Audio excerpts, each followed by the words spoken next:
I went for the inter-house sports. I was there at the venue before the program started because I promised my daughter I'll be there on time this year since I was not able to make it on time last year. So I promised I'll be on time this year. So I was there before the program started and I found my seat. I sat in front. I wanted to get a good and clear picture to send to her dad, who was yet to join us at that point. And then the march past started. I didn't see my child. You know, yellow house, blue house, oak, and then greenhouse. I didn't see her in any of them. I said, okay, maybe she's in the other activities. Maybe she's part of those taking part in home economics team or arts and crafts or something else. I didn't see her up till all the students marched. I didn't see her. And then finally they called parents, as is the custom in inter-house sports, for parents to come out and march as well. And that's when I got restless.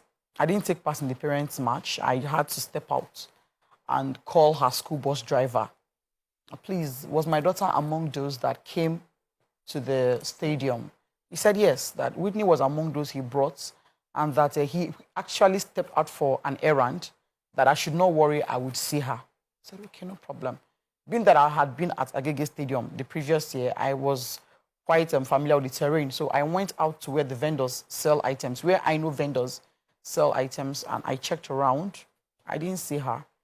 I was like, I know how much this girl had prepared. I know how much she was excited to take part in this event. Why is she not here?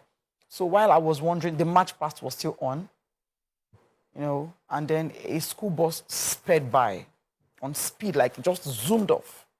And I actually said, like, why would you drive this rough in a place where there are children? And then I crossed the field. Anybody who has been to Agege Stadium will know that parents are kept on one side, kids are kept on the opposite side. So I crossed to where the children were, and I met a boy there, you know. Students around, they were loitering, you know. They have had their march past. They were on snacks, you know, having their snacks. And I asked the boy, please, have you seen Whitney Adenirans? And he said, a girl slumped here, but they've taken her to the hospital. Wow. I said, oh, a girl slumped? Yeah, may God give her quick recovery. I said it. And I said, please, have you seen Whitney Adenirans? He said, the girl that slumped, her name is Whitney. I said, no, my child's name is Whitney Adenirans. And I brought out my phone. The boy said, I don't know her surname, ma, but I know her name is Whitney because when they were pouring her water, they kept calling Whitney. So I brought out my phone and I showed him a picture. I said, this is the girl that slumped. I said, slumped? How? She had breakfast. She hasn't done anything strenuous. Why would she slump? And I met a man there. The man said, madam, she was standing here. She fell. I poured her water. I was the one that poured her water.